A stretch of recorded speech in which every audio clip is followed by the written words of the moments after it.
Hola, ¿qué tal? Muy buen día para todos, con el gusto de saludarlos nuevamente, sobre todo pues deseándoles bienestar y salud a cada uno de ustedes.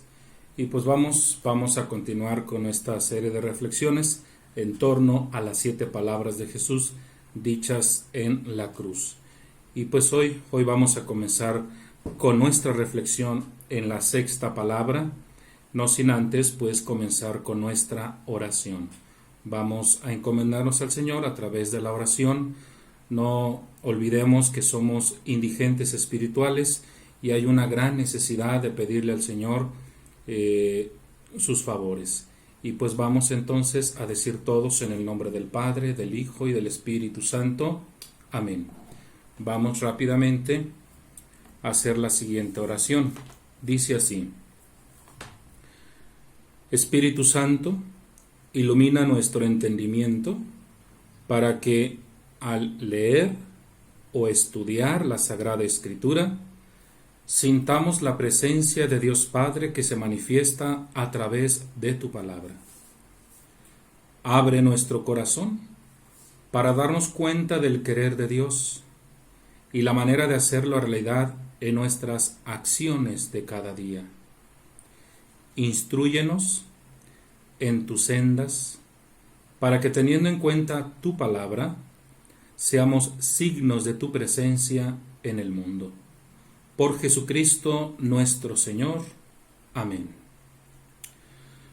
Pues vamos a nuestra Biblia, vamos al Evangelio de San Juan. Vamos al Evangelio de San Juan, capítulo número 19.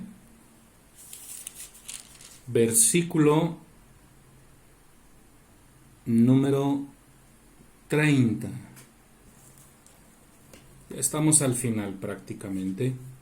Esta es la penúltima palabra de Jesús. Dice el texto, Juan capítulo 19, versículo 30. Jesús probó el vinagre y dijo: todo está cumplido. Palabra del Señor.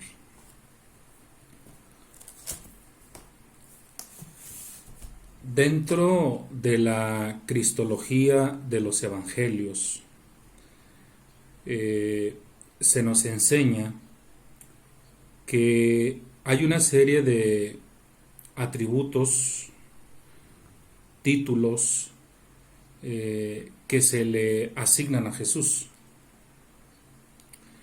¿Cuáles son estos?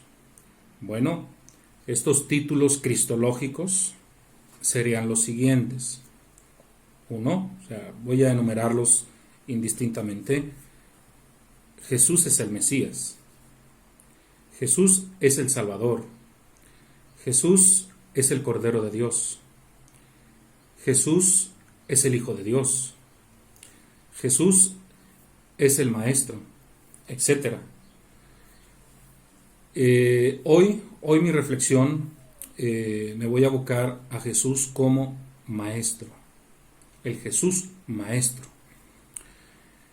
Y es que un maestro es aquel que le enseña a sus alumnos tareas o le encomienda tareas de principio a fin.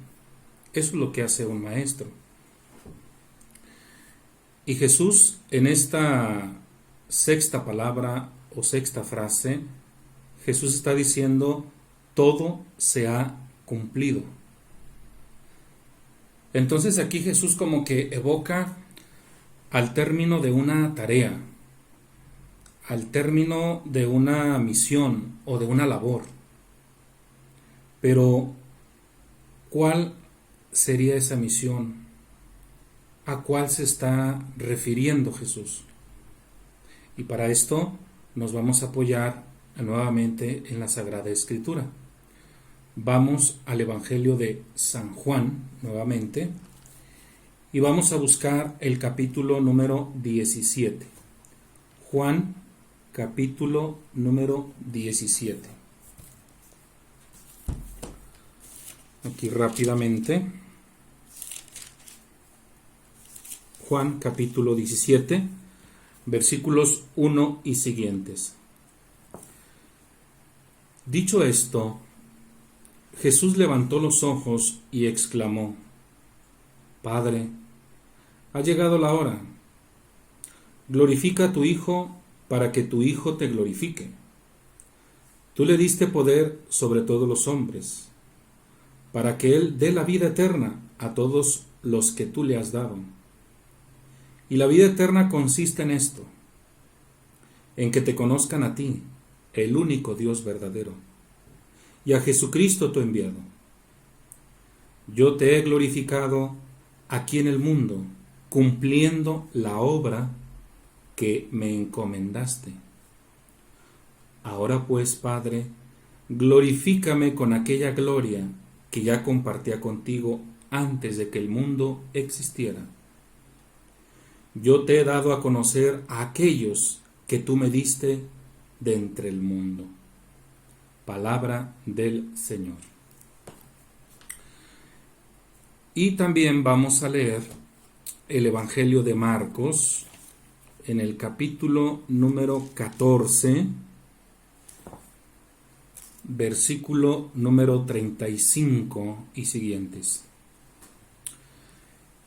Y avanzando un poco más, se postró en tierra y suplicaba que, si era posible, no tuviera que pasar por aquel momento. Decía: Abba, Padre, todo te es posible. Aparta de mí este cáliz de amargura, pero no se haga como yo quiero, sino como quieres tú. Palabra del Señor. Por lo que acabamos de escuchar, parece ser que Jesús aquí nos está hablando de cuál fue su tarea, cuál fue su misión. La primera, dice proclamar la buena nueva, lo cual ya hizo. La segunda, sufrir por la humanidad a través de una entrega total. Nosotros aquí nos estamos dando cuenta, pues, de cómo lo que Jesús está expresando precisamente es eso, que ha cumplido ya una tarea, que ha cumplido ya una misión. Entonces, nuestra catequesis de hoy va a estar orientada en 2 puntos. Primero, la obediencia. Y segundo, a no dejar nada para mañana. La primera, la obediencia. Vamos a un texto de la carta del apóstol Pablo a los Filipenses, que lo meditamos apenas hace poquito en la anterior reflexión. En el capítulo 2 de la carta a los Filipenses, versículo 8, dice San Pablo: se humilló a sí mismo, haciéndose obediente hasta la muerte, y una muerte de cruz.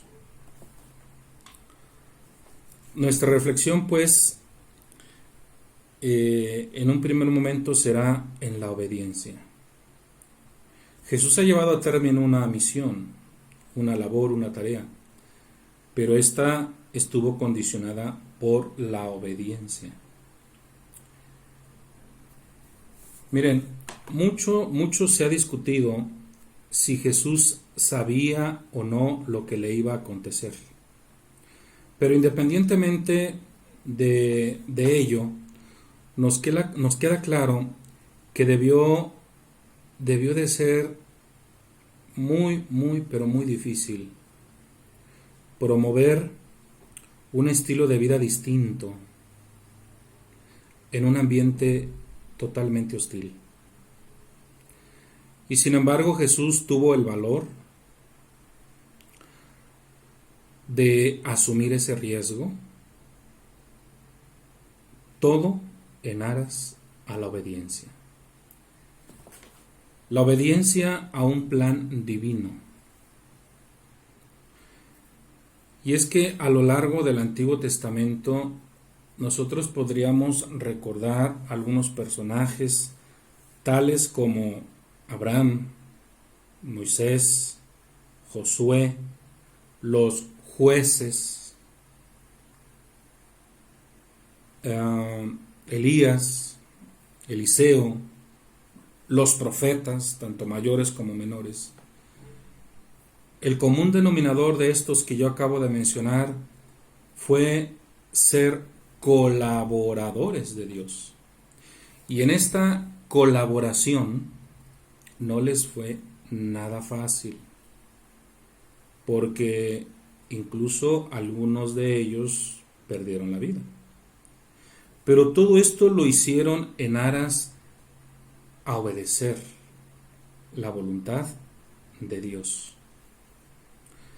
Así pues, insisto, a Jesús no le fue fácil promover una manera de vivir diferente, distinta, en un ambiente que le era totalmente contrario. No perdamos de vista el contexto sociopolítico en el que nace Jesús.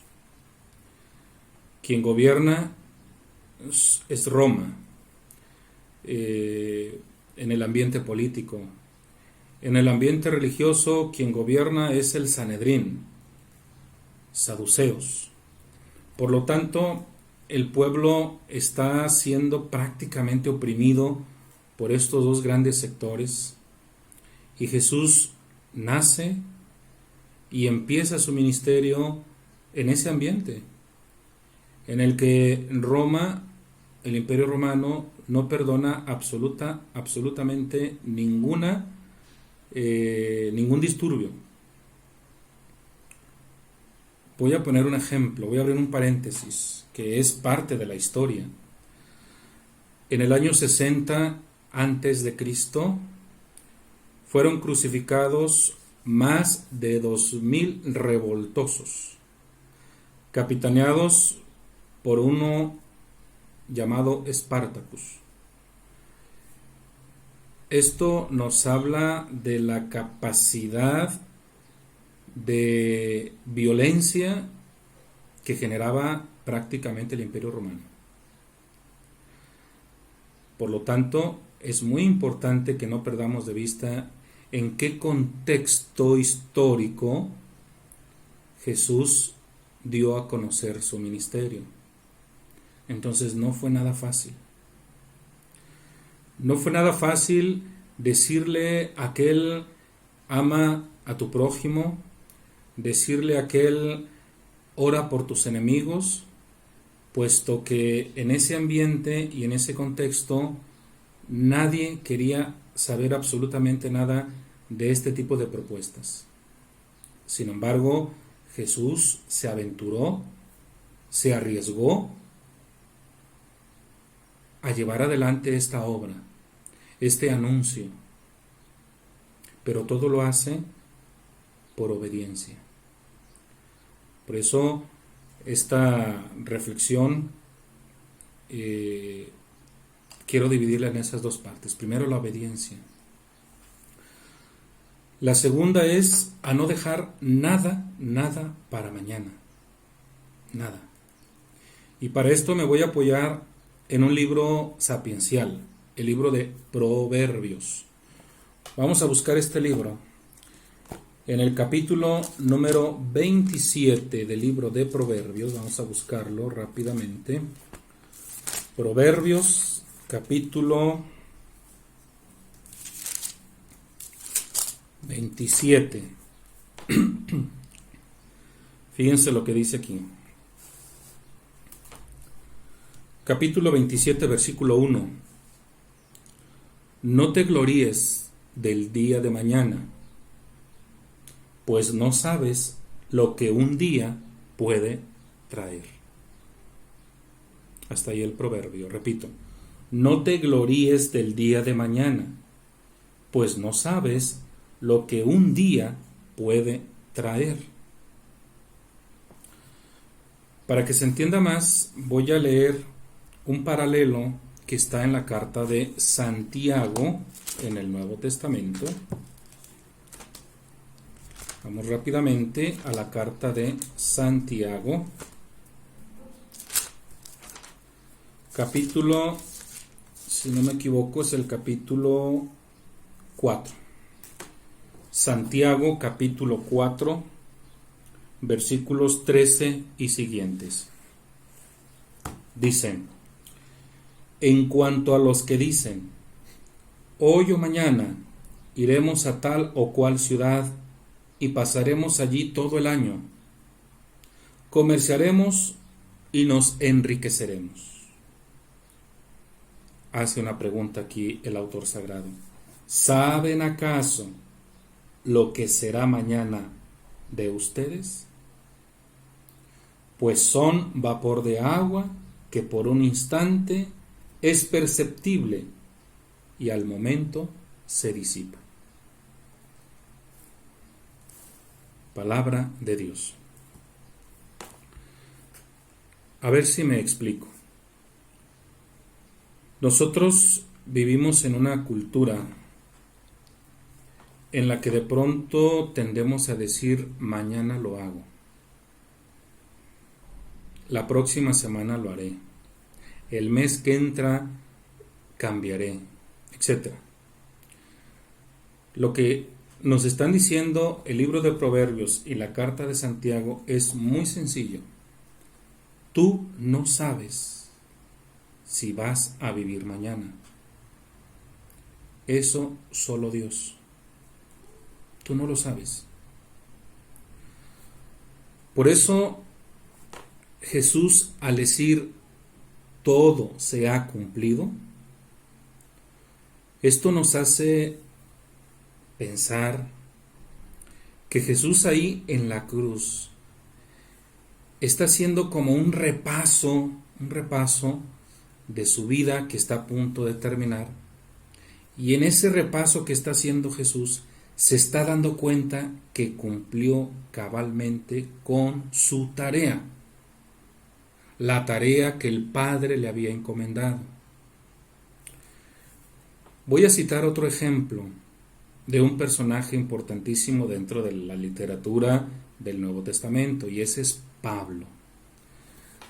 En la segunda carta que Pablo dirige a Timoteo, en el capítulo 4, segunda de Timoteo capítulo 4, dice San Pablo: yo estoy a punto de ofrecer mi vida, y el momento de mi partida es inminente. He combatido el buen combate, he concluido mi carrera, he conservado la fe. Solo me queda recibir la corona de la salvación que aquel día me dará el Señor, justo juez. Palabra de Dios. Aquí San Pablo reconoce que ha llegado su fin terrenal. Hasta ahí llegó San Pablo. Según la tradición, San Pablo está preso nuevamente en Roma, pero en esta ocasión ya es inminente su ejecución también. Podríamos decir que a la mañana siguiente Pablo va a ser ejecutado. A diferencia de Jesús, Pablo va a ser decapitado. Y él, en este testamento espiritual, podríamos decir, está advirtiendo que cumplió prácticamente su misión, prácticamente su tarea. Así que vamos a nuestra aplicación práctica. ¿Y nosotros qué? Porque no me puedo quedar en la mera contemplación y decir, ¡ay, qué bonito! Jesús cumplió su misión. No. ¿Qué me están diciendo a mí estas palabras? Todo se ha cumplido. ¿Qué me están provocando?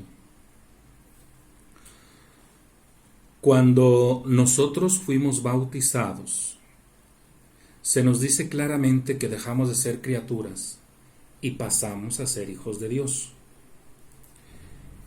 Y como hijos de Dios, entonces Dios también nos ha encomendado una tarea, una misión, una labor,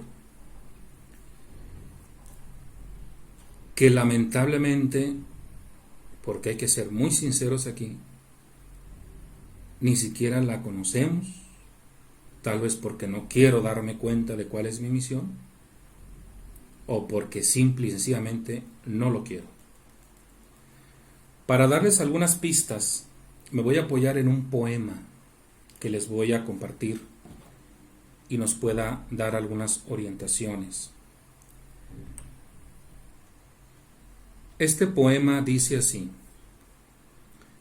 en vida, hermano, en vida. Si deseas hacer felices a quienes amas, díselos hoy. Si deseas dar una flor, no esperes a que se mueran, mándala hoy con amor. Si deseas decir te quiero a la gente de tu casa, al amigo cerca o lejos, en vida, hermano, en vida. No esperes a que la gente muera para quererla, y hazla sentir tu afecto. Tú serás feliz si aprendes a ser felices a los demás. Nunca visites panteones, ni llenes tumbas de flores. Llena de amor corazones, en vida, hermano, en vida.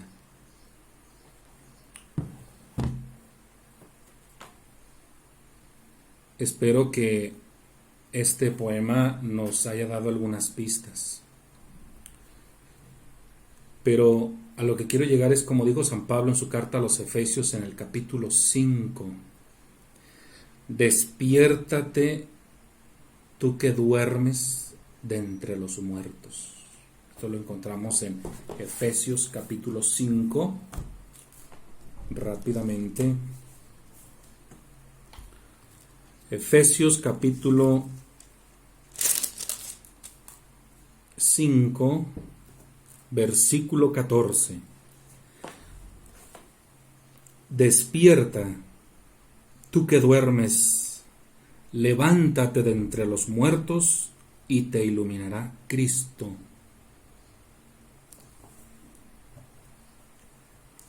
Hagamos nuestra tarea. Cumplamos nuestra misión antes de que sea demasiado tarde. Que Jesús en la ejemplo de no dejar nada a medias, nada a medias. No nos vaya a suceder lo que le pasó a aquellas vírgenes que nos menciona el Evangelio de Mateo, aquellas vírgenes necias, y no pudieron entrar al convite del esposo. Ánimo y a trabajar. Espero que esta sexta reflexión sea comprensible y que en verdad no echemos en saco roto estos días que estamos viviendo. El Señor en el Evangelio dice: saber discernir los signos de los tiempos. Habrá que meditar, habrá que discernir qué es lo que nos quiere decir el Señor en este tiempo en el que estamos viviendo. No nos quedemos pues pasivos, no nos quedemos tibios, sino que actuemos. Hay una tarea, hay una misión que cumplir, hagámosla, para que algún día, junto con Jesús, tú y yo podamos decir: todo se ha cumplido. Nos vemos en la siguiente reflexión, que será la última. Les deseo lo mejor. Se despide su servidor y amigo Martín Ramírez. Hasta la próxima.